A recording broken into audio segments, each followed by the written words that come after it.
Then the sauce is almost done, and I need to add the basil in the sauce to give a flavor.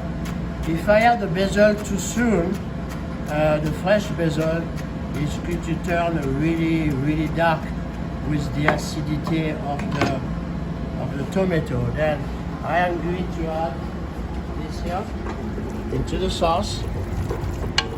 And that particular sauce is actually not the one I will use for spaghetti. It's more like the chunky type I was talking about.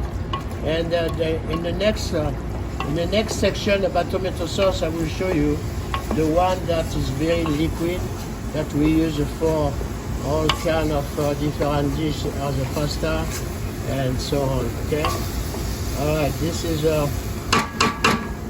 really the sauce here. You can even use that sauce on pizza. You know, look at this beautiful. There we go.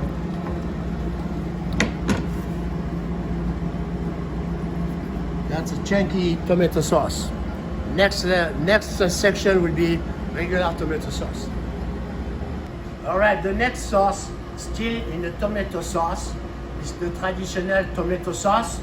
And I would like to show you the ingredients that we are using this time to compare with the chunky one we did before.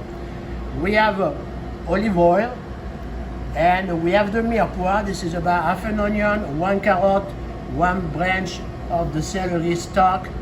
We have 3 cloves of garlic, 3 ounces of tomato paste, about 12 tomato chopped like we have done before, peel, seeded, and chopped. See? And we have either way chicken stock that we are going to use, or vegetable stock, and oregano, salt, and pepper. Pretty much the difference with the other one is the fact that we are going to add a mirepoix and the chicken stock and the tomato paste. And I'm going to show you now how to make the sauce. Thank you. The first things we are going to use is the olive oil into the pan. You are going to warm it up. And we are going to toss the mirepoix. Okay.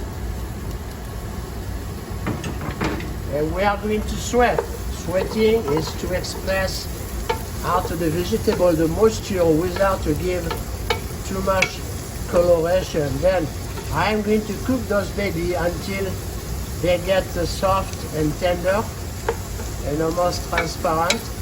That is going to take about at least about almost 3 or 4 minutes. Okay, now we have the vegetable almost where I want them to be. They are transparent, a little soft. Right, this is a key, very important key for me that I learned in the past about doing the tomato paste. The tomato paste is an ingredient that is really very flavorful if you cook it in the pan to the point where it becomes brownish. And as it becomes brownish, it develops the flavor of the sun-dried tomato. That will add an extra flavor to your sauce. Okay?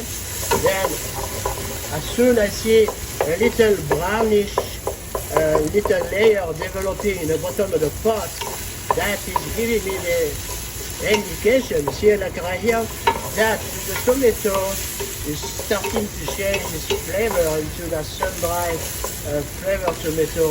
Now, at that point here, ooh, it smells really good. I will add the garlic, the chopped garlic, because if I place the garlic too soon, it may burn by the time the tomato paste gets kind of slightly brown. You see, the bottom of the pot here is really good. Then, at this particular time, I will add all my tomatoes. And I will stir really good. Alright, I will lower the flame a little bit. And then I can mix the flavor very well. And then right now I am going to add about 1.5 cups of stock, because this tomato sauce is going to be liquid, and I am going to process it in the blender after that. And then the last part here is to put oregano. I like oregano. I will put the basil toward the end, because the fresh herbs are to be put toward the end to give a little more flavor. I will put some salt at this point. I may have to readjust the salt later on, and some black pepper. And I am going to cook the sauce very slowly, cover for about at least 25 minutes. And then after that I will process it, and if I need to strain it, I will. Okay.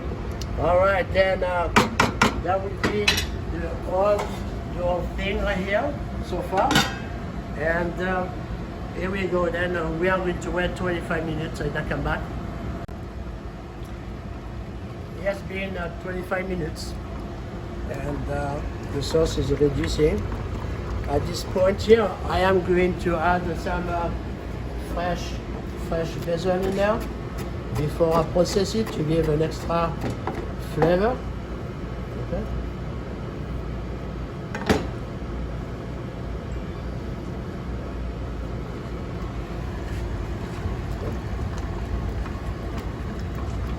And I'm going to let that steep a little bit, and I'm stopping the sauce, and I am going to process the sauce right away here.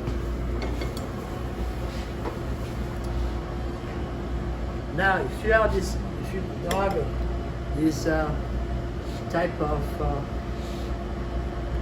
blender here, you can use the other type with a bowl, but I will recommend to wait until the sauce cools down, because when it's hot and you turn the machine on, it explodes it through the top, then you can hurt yourself. Then it's all the time a good recommendation to wait until you cool down. Here with this kind of tool, I can process the sauce right away. Those hand blenders are very practical. This one particularly here, I can remove the base, you know. This is great. Okay, now I need to re-season the sauce, because it's missing a little bit. And at this point here, this sauce is kind of liquid and chunky at the same time. If you don't like that and you want to have like a very clear sauce with no ingredients in there, little debris or parts of the tomato in there, I will suggest to strain it to this particular chinois. We call that a chinois as a calendar, to make a little more refined. But at this point, I really don't care. Now, I have some spaghetti that I cook already, and I want to show you the application of this tomato sauce. What we have been doing here, I'm going to warm up some of the sauce, about at least that's about 6 ounces of sauce, and right now I'm going to toss my pasta in there. Okay. At this point. And my pasta is going to warm up slowly into the sauce. Okay, then now we are going to be plating the pasta in a bowl. Right here. That's a nice size portion. Now, the options are, you can put a little bit of the basil and put some Parmesan cheese, you know, or you can put 2 nice leaves of basil that you grow in your garden, you know, like this. You can do that. Kind of nice and pretty, right? Here we are warming up now the pasta in the water, and I'm going to strain it, okay?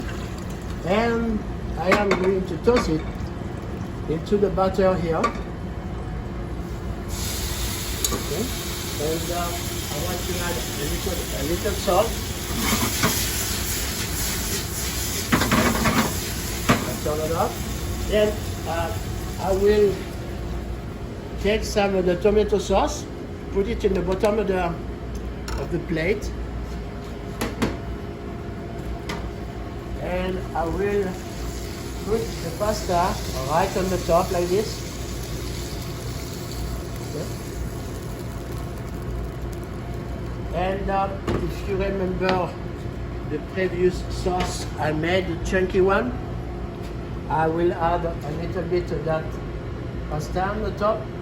That means the sauce, chunky sauce right here for decoration. I will add a little cheese, and then I will put those leaves over here. Then at this point, you have two different styles of plated pasta with the tomato sauce. Bon appetit. Then we are going to go to the next sauce, which is going to be the brown stock that we are going to use for cooking meat and making steaks and so on. To continue our series on the main sauce that we use in culinary, we are today making the brown sauce or the brown stock, or what we use in French, the word demi-glace. And for this, we need to have those very simple ingredients, such as, first of all, we are going to saute the meat or the bones. If you have a bones, it's okay. Here I have this chuck meat over here that I am going to use because it has more flavor. Bones are better because you can use the bones for having a better quality gelatinous stock. And we have the mirepoix over here, as you know, some herbs, and the tomato paste here for giving the stock some color, not too red, and some water. We do not use wine or anything like this, and I don't salt my stock because I want to keep it neutral, following for the different type of sauce for other items I'm going to use that stock for. Then I will season at the time. Then now we're processing. I am going to add oil. I am not using olive oil, I'm using canola oil right here. And the first step is to give a nice brown color to the meat or the bones. Sometimes to roast the bones in the pot here is kind of difficult. Then I suggest, if you deal with like a veal bones or beef bones, to roast them high temperature in the oven to get a nice coloration, because this is what we're looking for. Really that kind of brownish color, okay?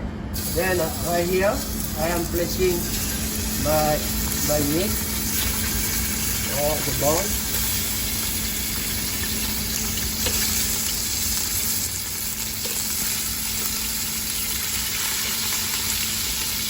And don't be afraid of the high smoke. You need to get it really high to do a good job, okay?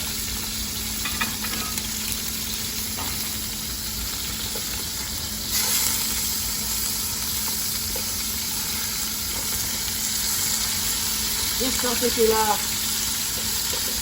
operation right here is going to take about 3 minutes for sure. Before I am going to add my vegetables, and I'm going to brown the vegetable also. Then, but first, it's very important that we color the meat here. Also, in the store, you can buy some off-tails that does the job also very well. Or maybe some short ribs, the type that you boil. Now you're going to ask, why don't we do that with a different part of the beef, like a filet mignon?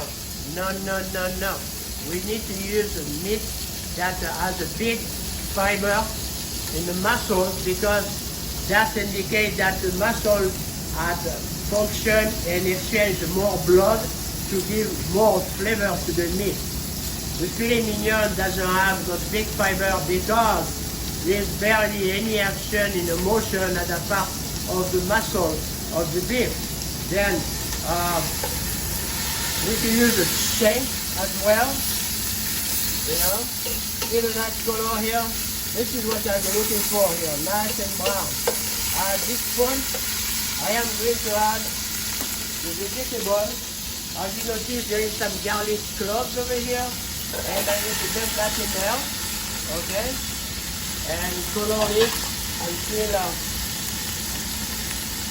the vegetable brown. If you are doing that in the oven, while the buns are browning, in the middle of the time in the oven, one point when the buns are kind of dark, you can add the vegetable and finish to roast in the oven. And then after that, when you're done roasting the vegetable and the meat and the buns, I would say, you can take all the parts, the meat, and put them into a pot without the fat, and you can start to add the water or the tomato paste. The tomato paste can be added in different way. I like to color the tomato paste in the oil. This gives more flavor to the whole thing here. And we go. Then that's going to take another good 5 minutes. Okay, it has been 5 minutes. And the vegetable are starting to color. I add a little bit of Italian herb or Provençal herb. You know, you can make your own, eh? You can have a little thyme, rosemary, and oregano, and then you can make your Provençal herb combination. Then, at this point, I will add my tomato paste. That's about 3 ounces of tomato paste. I have about quite close to about a pound and a quarter of meat here. It was like 1 carrot for the mirepoix. It was 1 full onion and 1 branch of celery. That's really thin as the pot becoming dark at the bottom here. That's pretty good. I want to color that tomato paste, to dissolve it here and get brownish. And I need to keep the action of the heat. I don't slow down here. You have to be very high speed. And then right now, I am going to add the water. Be careful. Alright. There we go. I will stir really good to make sure that the tomato paste is very well dissolved. And I may add a little more water here. And I am going to cook down the stock slowly until it comes to a very nice boil, not too hard. And along the way, to be successful in making a nice, beautiful stock, is to skim the top as it boils, because it will be a lot of impurity coming to the surface and the fat. If you keep the fat away from the stock and remove it, then you avoid to reincorporate the fat into your stock. It will make a cloudy stock. Even it's dark, when it's cold, you will see the granulation, the granule inside the structure of the stock. This has been boiling slowly for about 15 minutes now. As you see on the top, on the surface, are coming some impurity and fat I need to remove. And you should do that at least about every 20 minutes to keep that stock from being really clear. Now, what is the goal here? The goal is to evaporate about half of the volume of the liquid before we strain it. Then once we strain it, we put it into a saucepan and we are going to reduce the liquid again until it becomes almost like a sauce consistency. And at that point, the stock will be ready to be used for making, like in my menu, I use that for making sauce for steak. And the different sauce you can make are like a basic red wine sauce, green peppercorn sauce, black peppercorn sauce, mustard sauce, also mushroom. It can be used also for making beef stroganoff to add a little more flavor. See, I remove all the impurities, and then I'm going to let it go for about 2 hours for sure, until it's ready to strain and reduce it again.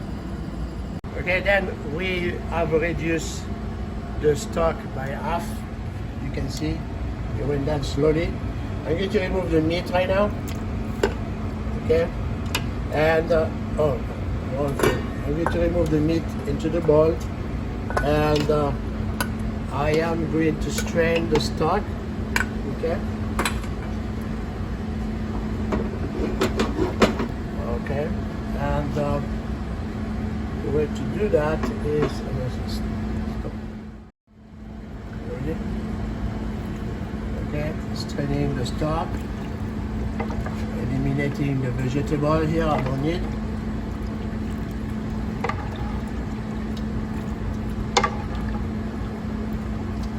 All right, excellent.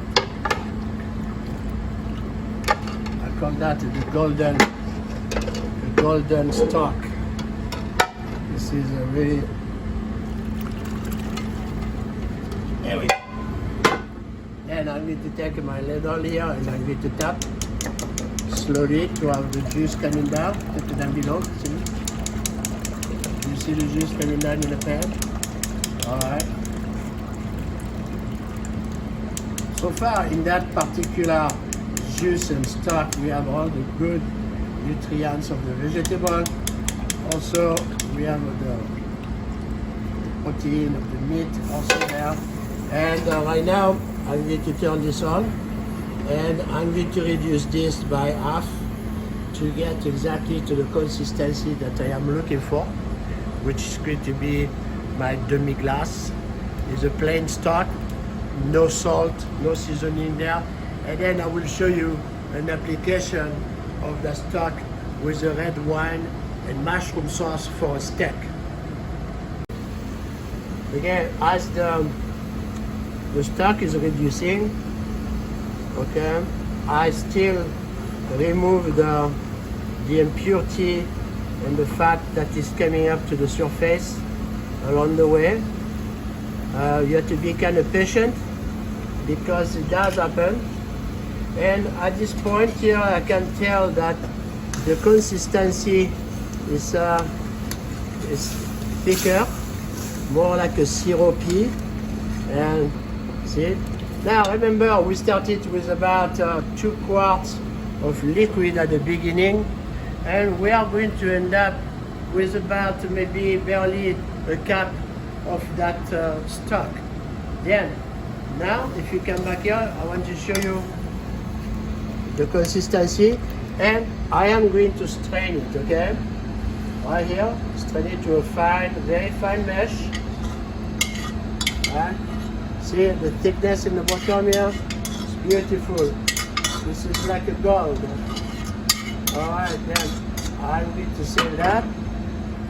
And I am going to help with the ladle to pass through the sieve all this beautiful juice here to make sure that we don't have any debris or anything that we missed before. See how thick it is? That's beautiful. Now this is going to be the base of our sauce. I have about, from the 2 quarts, I have about a cup, a good cup, and this is what you are looking for. This is called demi-glace, and this is what the result of doing this reducing and cooking the bones down and the meat down. In a restaurant, we have like a big, huge pot of about 10 gallons at a time, and then it takes about 1 day to cook down that juice to get to this point, okay? 24 hours. See how thick it is? All right, then, that's the first part. Now we are doing the application of the brine stock to cooking a steak. And today I want to show you the steak that I have here. It's a ribeye steak, and I am presenting the ingredients. I'm going to put oil in the pan, and the pan is going to be put on the fire. And then while it's warming up, I'm going to season the steak with the black pepper, both sides, and with salt. Okay? And then after the steak is sauté, I will use some shallots and mushroom in the pan with deglaze with red wine sauce, red wine, I'm sorry, and then here my brine stock. When everything is reduced, I will finish my sauce with a little piece of butter to make it very silky and nice. Okay, now we're doing the application of the brine stock. My pan is hot with the oil here. I want to make sure I don't want to create a big flame, and going to give a nice coloration. The steak is very thin. It's going to cook very fast. All the time with the intensity to sear the steak, to keep the juice inside. You need to have a hot oil. Sometimes in the house it's not convenient because you may start the smoke detector, but you need to have a high flame. Otherwise, you can do outside on your barbecue, very hot in the pan. Somehow you have like a outside kitchen, it's great. Now you have to be very fast. See, nice brown color. I am going to cook this steak about rare because I like rare myself. Rare is the temperature inside is about 125 degrees, between 120, 125. Medium rare would be more like around 130. So, okay. Okay, now I'll show you now, turn off the flame. I'm going to put my steak in the plate. Now, I eliminate the oil, okay? In that particular pan right now, I'm going to put first the mushroom. And I like to give a little color to those mushrooms. Get them a little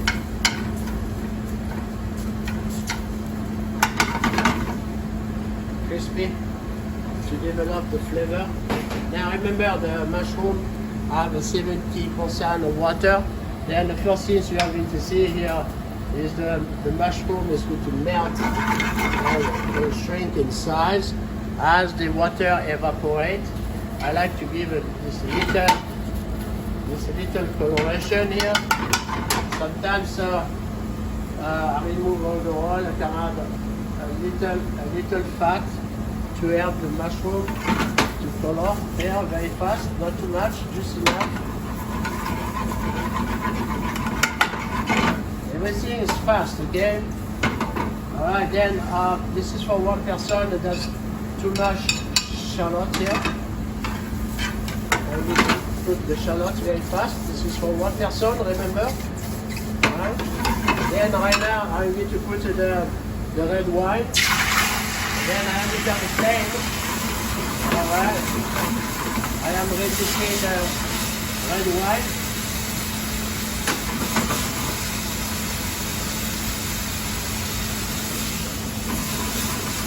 What I'm looking for now is to eliminate the wine flavor.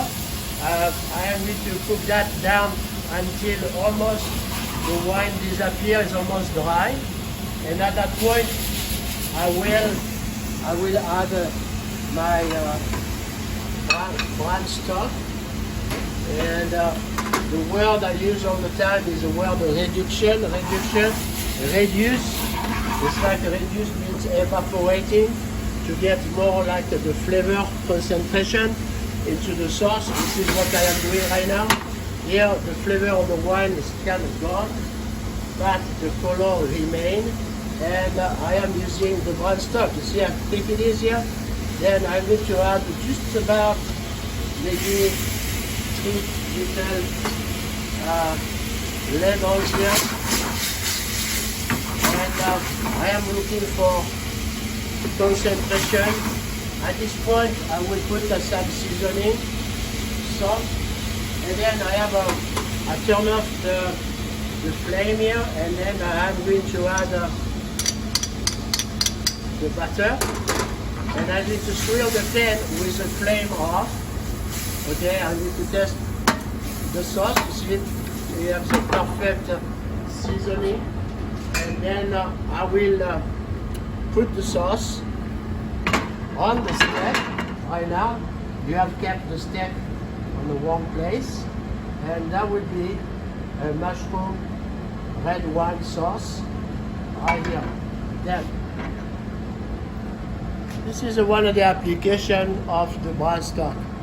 Of course, we can do some other sauce, like a mustard sauce. We can add a cream into it, or green peppercorn, or like I said before, black peppercorn finished with cognac in the sauce. It's very simple. And all the red wine reduction, you don't have to put the mushroom in there, that's okay. Some people, they will put maybe some tarragon into the reduction of the red wine, and maybe at the end you add some maybe a compound butter which is made with maybe with blue cheese that you will dissolve in the sauce to finish and put on the top of the steak, and voila, bon appétit. Well, the last sauce of the series is called the hollandaise sauce. This is the sauce that you can put on the Benedict eggs, and we use that also in France for poached fish, like a halibut with a hollandaise sauce on the side. This is perfect. This is a classical. Now, part of the hollandaise sauce, there are some derivatives such as béarnaise sauce. Is made on the same principle. I want to show you the base today.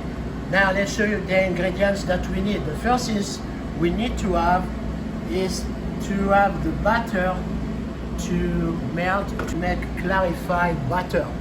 Clarified butter is actually the separation of the solids of the butter, of the milk, and the fat. Then I am going to put this butter here into this little double boiler here on the fire to melt. It will take slowly. You don't want to boil it up. It takes about maybe half an hour to do so. It's a very slow process. You don't want to rush the whole thing, okay? Then I'm going to put that on the flame here. Very gentle flame. And then we wait until it melts down. Okay. Now, for the success of making the sauce, we need to have the butter to be still warm when we do that. Then, right here, I have for the recipe of 8 ounces of butter, I have 4 eggs and a little bit of white wine that I'm going to put in this bowl here. Now, this is a double boiler here also.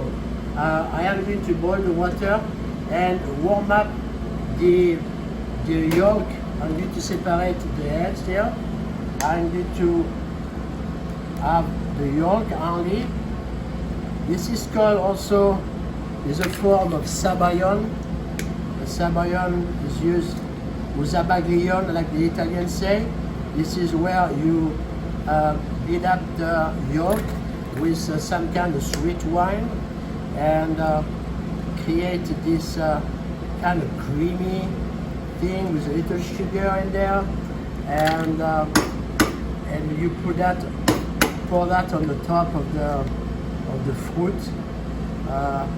Some people, they mix fruit in there in the sabayon, but here It's very simple process.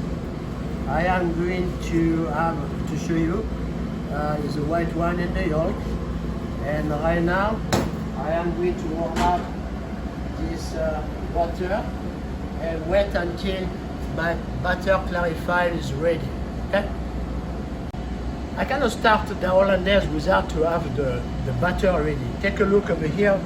Now, this is what happened here. All the solids, if you take a very nice look, see all the solids are in the bottom, which is actually the water part of the butter, and I end up here with the fat. This is what I am going to use.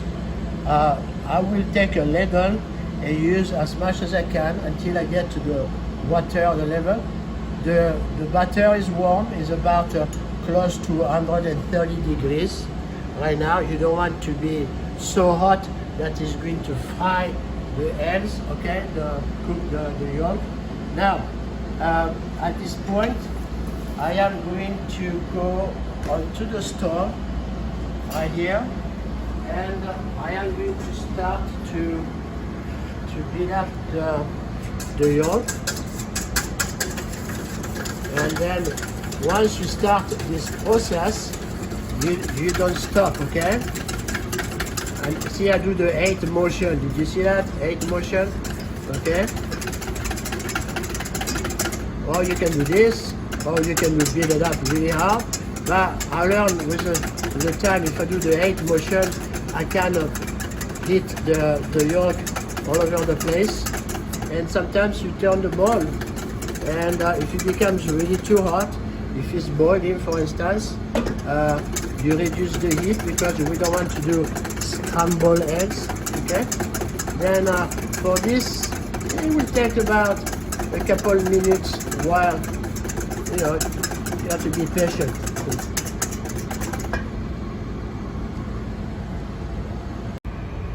All right, then, after a couple minutes, the water was boiling here. It became thick like a cream.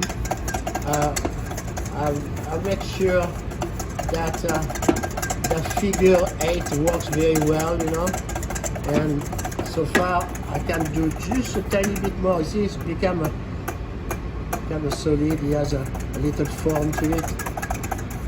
Okay, I need to just finish it very fast. Faster you build it up, less chance you may have the yolk to cook, okay? I need to stop it right now, and I need to go to the table here.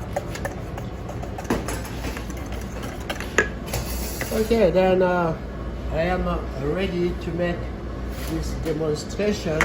Now, if you are by yourself here, my recommendation is to make like a little nest, see? Alright, then here's the situation. If you have a partner, it would be great, to have someone to hold the ball for you, but hey, you have to go with the flow and see, okay, then now the key is to add the butter slowly into the egg, into the yolk mixture. See, then you are going to incorporate this slowly. Now, during this operation, there may be a few things that could go wrong. Then maybe your hollandaise is going to split.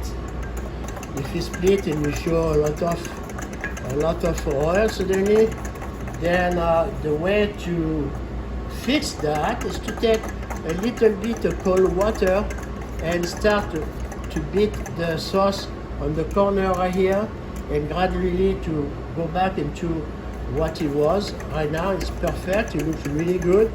This is very nice and light.